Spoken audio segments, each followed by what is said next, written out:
En términos generales y de acuerdo con lo establecido por los artículos 19 y 20 de la Ley de Nacionalidad, para naturalizarse mexicano, un extranjero deberá, además de presentar la solicitud correspondiente ante la Secretaría de Relaciones Exteriores, acreditar haber residido 5 años ininterrumpidos en México, saber hablar español, conocer la historia del país y estar integrado en la cultura nacional.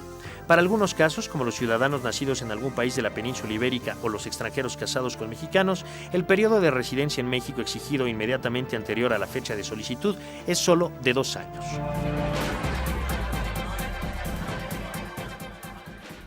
Entrando, si te parece, Magdalena, en un aspecto casi didáctico, que muchísimos no desconocemos, incluyendo yo mismo. Un extranjero, déjame empezar, ya en México por alguna circunstancia, pudo haber venido como turista o está ilegalmente en México. ¿Qué tipo de camino tiene que seguir para regularizarse en México? Mira, Enrique, qué bueno que me preguntas porque es interesante y ahí ha habido también muchos cambios. Hace 20 años naturalizarse mexicano era dificilísimo. O sea, la migra mexicana era tremenda y no había manera, ¿no? Y había mucho más, digamos, corrupción. Yo creo que aquí el proceso se ha transparentado. Estás hablando para naturalizarse mexicano. Naturalizarse mexicano, ¿no? Los programas de regularización para indocumentados se hacen cada año, se les ofrece, digamos, facilitar todo el trámite, no necesariamente para naturalizarse como mexicanos, pero para estar legalmente en el país con cualquiera de las formas migratorias que lo permiten, ¿no? Teniendo un empleo en México o teniendo una inversión en México, en fin, diferentes maneras de estar legalmente en el país. Pero en la parte de naturalizaciones, que el trámite se inicia en la Secretaría de Relaciones Exteriores, quien pide al Instituto Nacional de Migración le dé la trayectoria, digamos, de este extranjero que fue siguiendo durante muchos años y regresa el trámite a Relaciones Exteriores y se hace pues la naturalización en forma... Pero quien define si sí se le da o no es la Secretaría de Gobernación.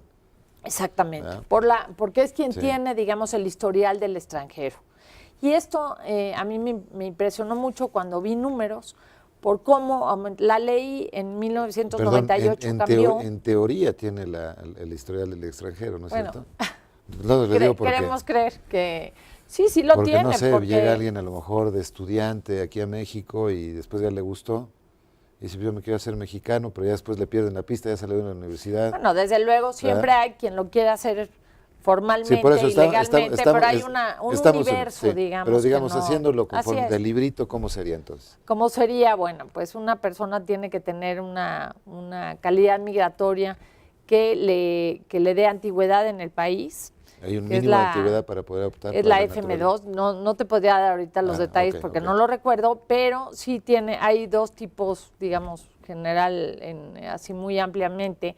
El que no puede salir del país más de 180 días al año y entonces es sujeto de naturalización por el número de años y por otras condiciones, si está casado con un mexicano, una mexicana, etcétera.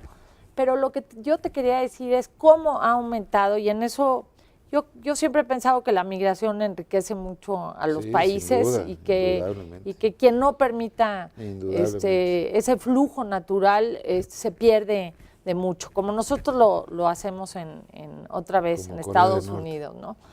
Pero en 1998, cuando cambia la ley y se permite una doble nacionalidad, ahí las estadísticas dan un brinco a la cantidad de gente que se empieza a naturalizar. Digamos, pasamos de hace 30 años, desde que había estadísticas hace 25 años de naturalizaciones de 300, 400 personas al año a 3,000, 4,000.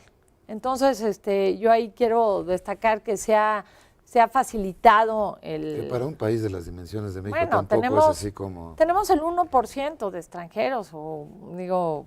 casi, o era un poco menos, a mí me gustaría que fueran más. De extranjeros naturalizados. Naturalizados. O sea, de los mexicanos, de estos 112 millones, el 1% es naturalizado, como 1,100,000. Exactamente, debe de ser un poco más, bueno, y los que permanecen en México digamos, ilegalmente, pero no debe ser mucho más que eso. Cuando en Estados Unidos estamos hablando del 13% de la población.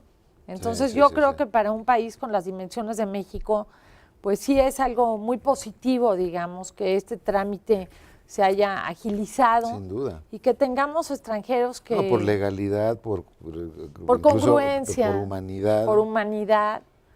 Entonces, creo que ahí se ha caminado bien y ahora es relativamente fácil. Pero si cumples hoy digamos, con todas las una condiciones. persona que llega a México se sienta a gusto y genere amistades y todo lo que sabemos. ¿Qué plazo más o menos le toma llegar a hacerse mexicano? Si empezara casi desde el día que llega. Mira, México es uno de los países que hasta donde yo sé, no sé si ha cambiado esta parte, pero tú podías llegar como turista, conseguir un empleo y empezar a hacer tu trámite migratorio. En muchos países, no te lo si permiten. Tú llegas como turista, tienes que salir del país y hacer tu gestión en una embajada, otro país, un consulado. Pero fuera de fuera México. De México, sí. Y México lo permite. Y entonces vemos, por ejemplo, pues en la Riviera Maya tenemos a muchos italianos, muchos argentinos, con restaurantes, con negocios brasileños, que llegaron y tienen un buen negocio. ¿Y cuál es el plazo? Pues depende mucho de las condiciones, digamos. No hay una regla. Si ya se casaron con una mexicana o con un mexicano, pues se acortan los...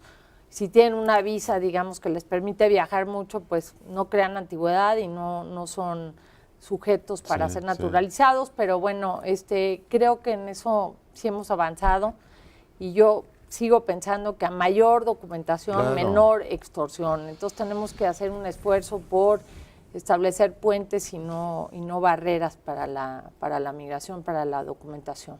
Yo siento que de este programa ese es uno de los legados más importantes que estás dejando, que efectivamente la buena documentación hace buenos vecinos, hace buenos ciudadanos. Y evita las extorsiones. Reduce la corrupción. La corrupción. Así es. Porque si a nadie le gusta que lo extorsione un pollero, si puedo entrar bien por la puerta grande, pues ¿para qué voy a entrar por una puerta trasera pequeña y oscura, no es cierto?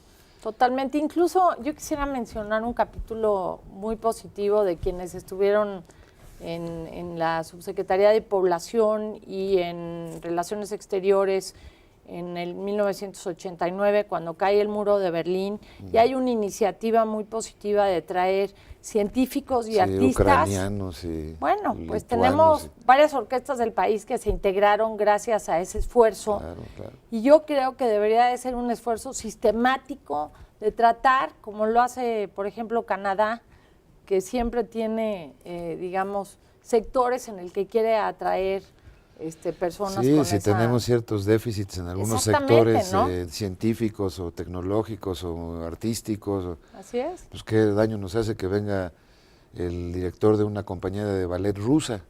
Pues fantástico. Y si luego se quieren ser mexicanos, pues todavía mejor. Así es, todo enriquece muchísimo. Absolutamente. Sí.